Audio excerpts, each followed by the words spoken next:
How long have you been back here then, since living there? About 7 years. Oh, okay. 7, 8 years, yeah. Okay. A little bit. So, getting back to that, so you were saying you do believe in a creator God, Yes. right? What do you feel like God is a being that you can have a relationship with? What I would call having a personality, personal. Okay. Not necessarily being a person, Yeah. but someone that's fine. Someone we can relate to, or is God more of an impersonal force? Kind of like. So. I think.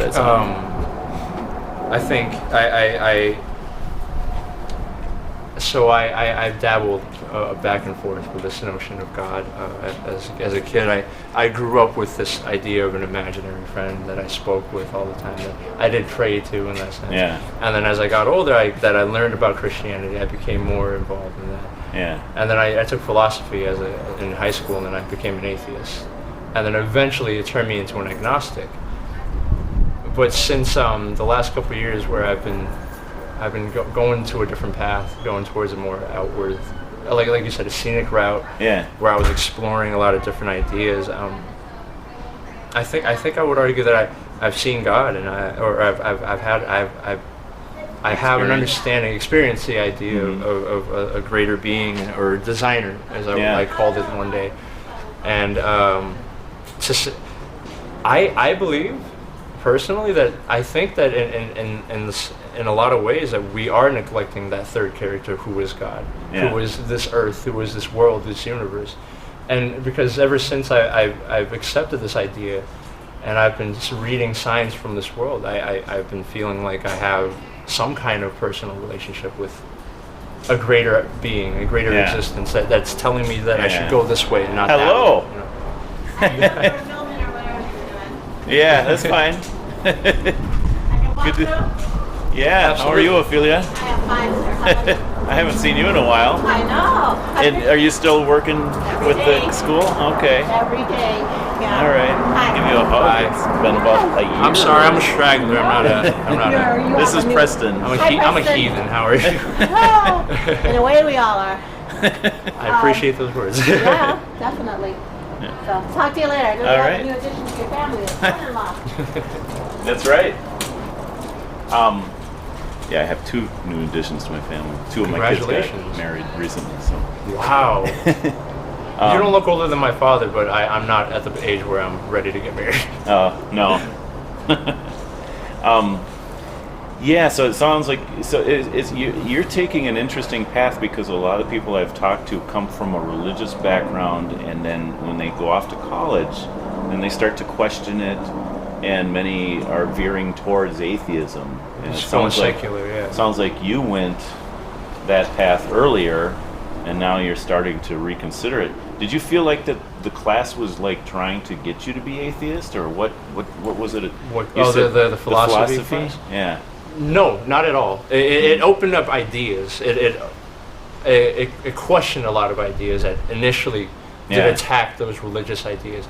Then, again, like I told you, within those 4 years that I took that class, it's turned into an agnostic idea. That to say that I know is even more arrogant than to say that I don't know. True. Yeah.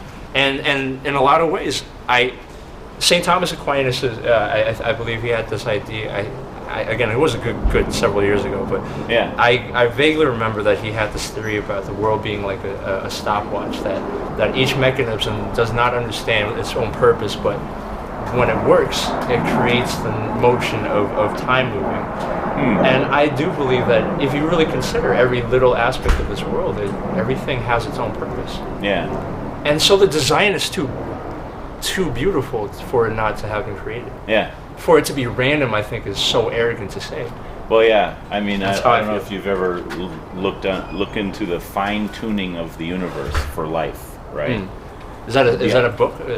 No, it's just. But I think if you Googled it, you'd have a lot of feedback. Theories and the fine tuning of the universe, and I think it's for life, just because the universe probably could exist, in some form without life, but just for life on Earth,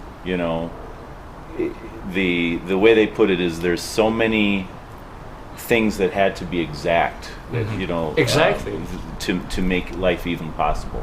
Precisely. So, for example, just the fact that we have this planet called Jupiter, this huge mega planet. Yeah. That's circling around, and it's got such a gravitational field that it's In protecting some ways. us from the comets from deep space and from meteors and things like that. Like big ones. Precisely. Yeah. So it just deters it. Yeah. It acts as part of the system that helps us live.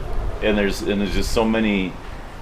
I mean, it would be crazy to believe there isn't some kind of a mind behind this possibility of life existing here. Exactly. Have you heard of this notion of solipsism? The theory. So, you know Kanye West? Not personally, but yes. But yeah, so a lot of what he says is that we're gods. I'm a god, that I'm Jesus, and it seems blasphemous in a lot of ways. But the philosophy of solipsism is the idea that if you close your eyes and you pass away, hopefully not for too long, not for a while, the rest of the world goes with you. It does not exist, and it does not matter after your own passing. And in that sense, that we are our own creators, that we create the surroundings of our own world. I have a sense that I do believe there is one specific creator for this world, but I'm not sure if, we're not also creators in our own ways. Yeah. Because we all create.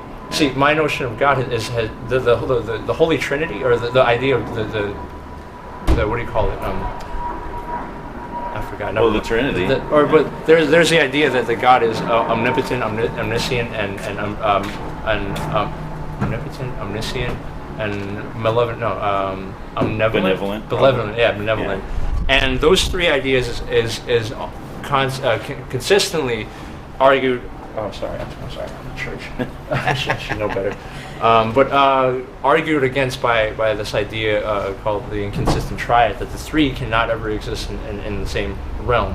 That you cannot be all loving and all knowing and be all powerful if you're not going to stop anything, and so forth. And you can, all three of those can't exist in the same realm. So I believe that God, there is a creator that is mightier than who we are, but I don't think it is all powerful. That it can help and change who we are. Yeah. Because ultimately too, I think free will is the greatest love that anybody can give you. Freedom in itself, and the freedom to choose to be good and be bad is ours. To me. Yeah. And therefore, in this world, we create the world around us. Yeah. We choose the people around us, and we choose the environment that we be around, and therefore, we are the gods of our own world. Yeah. Yeah. That's a little bit. One thing you mentioned, St. Thomas. I'm not sure if it's St. Thomas Aquinas. Aquinas. Yeah. Is there another St. Thomas? I'm not sure. Oh, and St. This is more St. of Augustine. theorist and I'm not sure which of the two, but one talks about the greater good, and so the idea, like, how can evil? So it's the problem of evil. That's a big question. And how can God be good if He's great enough to solve all these problems? Evil. And how can He be great? Like, He can't be exactly great and good at the same time. And so in a nutshell, the answer is that He is all-knowing and can see the greater good behind. There's greater what the evil greater does for things. the greater good. He can use evil, to create greater good than would exist if there was no evil. Yeah. So without evil, good is nothing but just rule abiding. Yeah. So like a perfect evil is free society, for example, if everyone did exactly what they're supposed to, but only because that's all they know, would not be the greater good, because then they're not choosing for God, they're not loving God. It's not a choice. And so just the struggles and the trials we go through are part of that. Absolutely. And I'm not real quick to say I can figure God out, and say, well, this is why God did that. Here's this hurricane, and it happened because It's hard to explain, especially to the people who suffer through the personal, not just the greater good, right? Yeah. Because it's hard to see the greater good when you're living within our own ego, within our own perspective. Yeah. Now you mentioned you don't like the idea of being arrogant enough, like as an atheist, to say there is no God, right? Do you think it would be arrogant to be able to say, I know God and I've got God somewhat figured out? Like, for example, for me as a Christian, right? Okay. I believe I'm going to heaven. I don't believe I deserve it, but I believe I'm going to heaven, right? That's a pretty arrogant thing to say, right?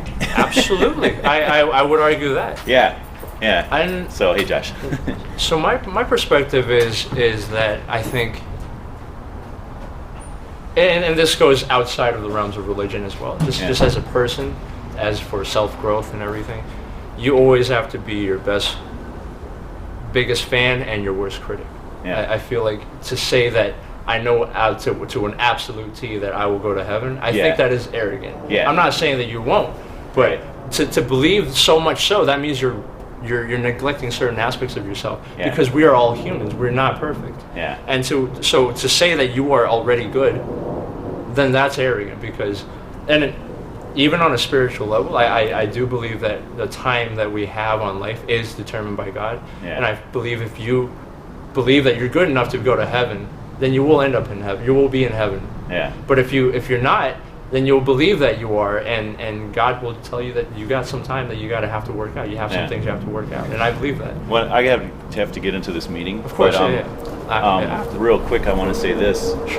So how can I know these things about God? If I relied on myself, maybe the scientific method, man's methods of figuring out knowledge, I couldn't know this. I couldn't, and I won't say I know everything or even near everything or even, the vastness of this universe indicates the vastness of its creator, and there's no way I can know all of that. But what the Bible tells us is that in it we find everything we need to know. Maybe not everything we want to know, but everything we need to know to be able to have a relationship with our creator. Mm-hmm. And it's revealed to us. So like I can read the Bible and I can learn things about God that I wouldn't figure out on my own. Yeah. Right?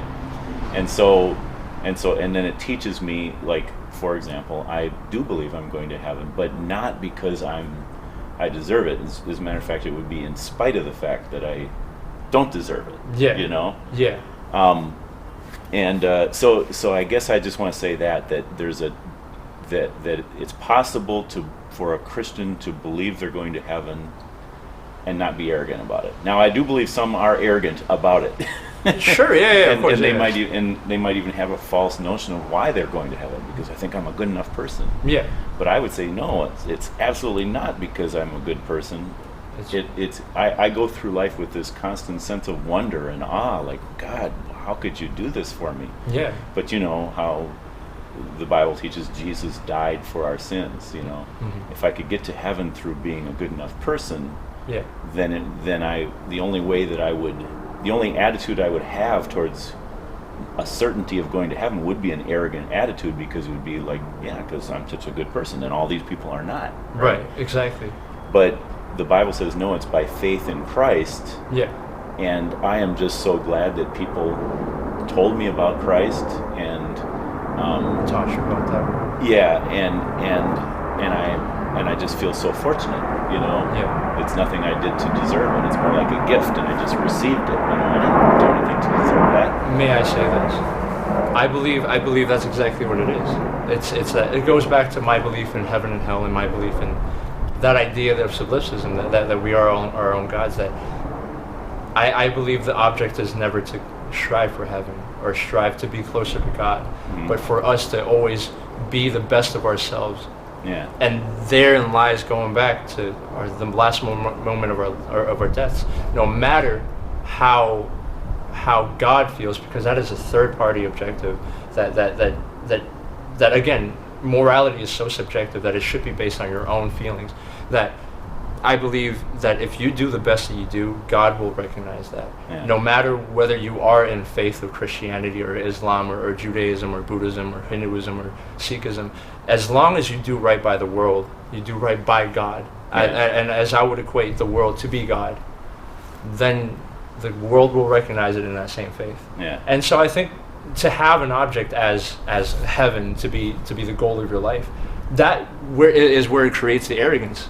Is that you have an object that you're striving to be there, and therefore I'm going to hit all the marks that will get me there, and that becomes objectified and not in any true sense your own personal reality. And therefore I truly believe that any good person, no matter if they had faith in God, if they treated this world correctly, treated the people and the world right, I believe they will pass on with some semblance of heaven. Yeah, that's how I feel. And I don't think just because you're in a religion makes you arrogant. Also, I believe, like you said, all Christians are different. Some people are really Christians to do right, and they want to be closer to God, and therefore they create good. And there are some who are just. I've been told this when I was a kid by some factory kid that I whatever he did me wrong, whatever. But he said you should go to church because if you don't go to church, you might go to hell. I hated that notion. Well, yeah. If you go to church for that same reason, then you might as well go to hell. Yeah. And I will not accept a God. I will not be in heaven with a God who will not accept me simply because I didn't believe in him, even if I did the best that I could in my life. Yeah. I have so much I'd like to say that, but I got to get inside. So of course, I want to give you this. Of course, yeah. I would love to talk again. Yeah. Could I give you a call and set up a time to? We can try this again. I would love get together. Okay. I'll buy you coffee. This is in Spanish. Shoot. Mi habla español un poquito. Oh yeah. Yo también. Okay. All right. So let me try the ultimate test. Oh, I don't even have my phone. Here, I'm still holding this cigarette butt, but you can put your phone in my phone if you like, and I'll shoot you a text very soon. Yeah.